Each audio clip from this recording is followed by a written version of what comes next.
This is probably the most weirdest and most wild video I could possibly make for a character, and of course this video ended up having to deal with Dehya.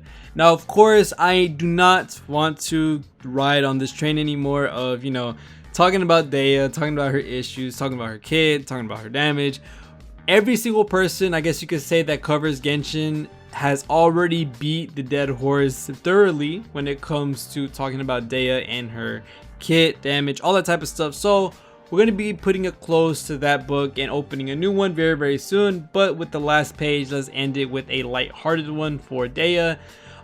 Using one of Dehya's passives that she has is going to allow us to make one of the weirdest builds, and when I say weirdest, I definitely mean this is probably the most inefficient, the most not best use of resources or time to be putting into Dehya. But it is a build nonetheless, and it can kill enemies without you doing anything. And that sounds very weird, but we're going to be talking about that very soon when going over her passives that make this work. And I guess you could say, let's just get straight into it. So, you know, besides Dehya being a big point of, you know, conversation, whether it be positive or negative, we are going to be talking about Dehya and one of her talents that make this build able to happen, and that is her Stalwart and True passive. Stalwart and True is going to be giving her the ability to heal herself when she goes under a certain amount of HP. So when she's under 40% HP, she gets 20% up front of her max HP, and then she will restore 6% of her max HP every 2 seconds for 10 seconds. So basically you're getting around 50% HP when you're under 40%. So you're going to be getting the majority of your health back when you hit under 40%. So this is a really nice passive, especially when it goes with her mitigation and her damage redirection through her absorption. This is basically what that's for, but we're going to be using it in a different way and in a much more inefficient way and a much more fun way, I guess you could say. And I'm going to explain this in a quick second. But with her Stalwart and True passive, we are going to be using the Ocean Hued Clam set. So now I know what you're thinking. You're probably thinking, what in the world am I looking at?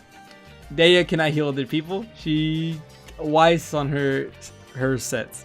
Now we're going to be saying, like I said, Stalwart and True is going to allow her to heal herself. So this is in turn going to proc the 2-piece bonus and the 4-piece bonus. The 2-piece bonus giving her an extra 15% healing bonus. So she is going to end up healing more than her passive allows her, basically. And is going to give her the bulk of her HP back and make it a lot easier for her to heal herself to full HP. Now with that is going to help us with our 4-piece set, which is basically going to be the AFK portion, or the you don't have to move your controller, your keyboard, any of that stuff. You can, you know, throw that all away. You can do something else. I'm playing. This is not efficient. This is not time efficient. This is literally probably the worst thing you could possibly put on there, but it works. So basically the bubble that comes up from this 4-piece set of Ocean Hued Clam, after 3 seconds or during 3 seconds, you are going to be able to funnel the healing into that bubble, and then once that bubble pops, it does a certain amount of damage based on how much you've healed. Now with these artifacts, you do want to stack as much HP as you can on these artifacts, so the more HP the better this build ends up being. In the gameplay you see in the background, I do not have full HP artifacts because I hate moving artifacts around. We definitely need an artifact loadout system, because anytime I move artifacts around from certain characters, I get scared that I'm going to lose them, that I'm not going to know where they're at. So I try my best to move what I know is going to be on Dehya, and you know, was my Kokomi stuff, but I just don't like moving stuff around. So if you see less damage, you're going to get better results. You're going to see Dehya live longer. You're going to see Dehya hit harder, because she's going to have full HP sets and a better weapon. So for Dehya, like I said, stack HP as much as you possibly can. HP percent, sands, goblets, and a healing bonus circlet or HP circlet, both can do well. And basically you're gonna end up getting that damage done with the bubble around you in a certain area or range. Now the range is a bit short, so you do have to stick close to your enemies or bosses, and there's only a select few bosses that can actually be taken down by this method, because there's a couple of cons with this build. If you actually go AFK, not only is this a big time waster, but this also gives you the chance of getting knocked out the field or the threshold for the boss or the enemy. And once you get knocked out the field or the threshold for the boss or the enemy, either they stop attacking you completely, or they literally despawn, spawn back at their spawn point and get full HP. So like I said, this has a lot of cons to this build.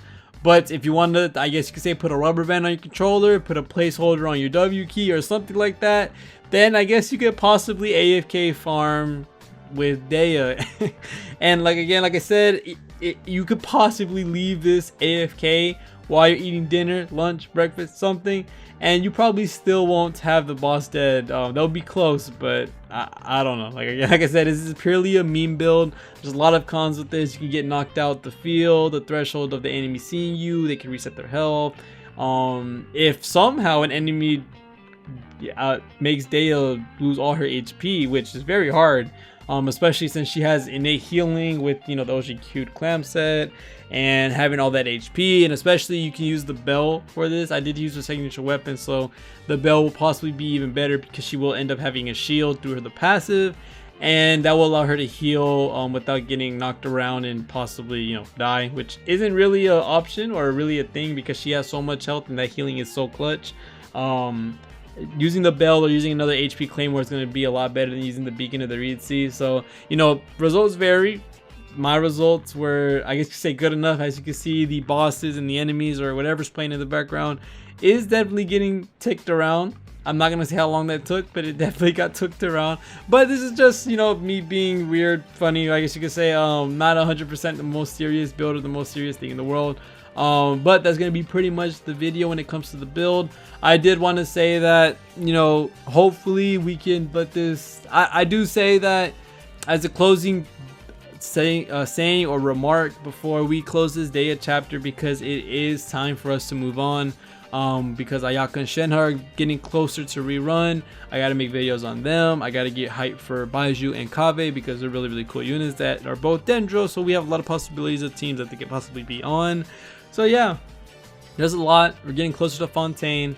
I do hope in the future, although this is still Copium and it will always be Copium until it happens, I would hope for there to be a reason why Dehya is like this, or I would hope for a, not a buff necessarily, but future things that come into the game that make Dehya better, because I do enjoy her, love her as a character. She's one of the coolest characters to think in Genshin for me personally, and I know a lot of other people share the sentiment.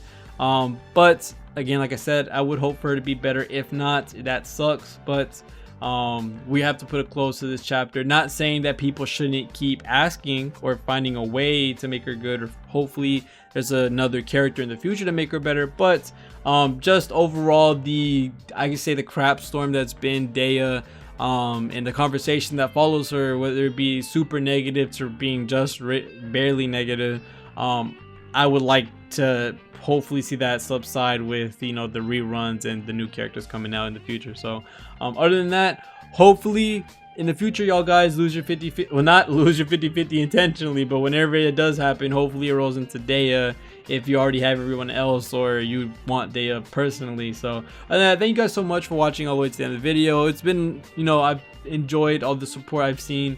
I enjoy seeing the comments from y'all. I'd like to reply back whenever I can. So thank you guys so much for watching all these videos, and thank you guys so much for watching this video all the way to the end. See y'all in the next one, and peace.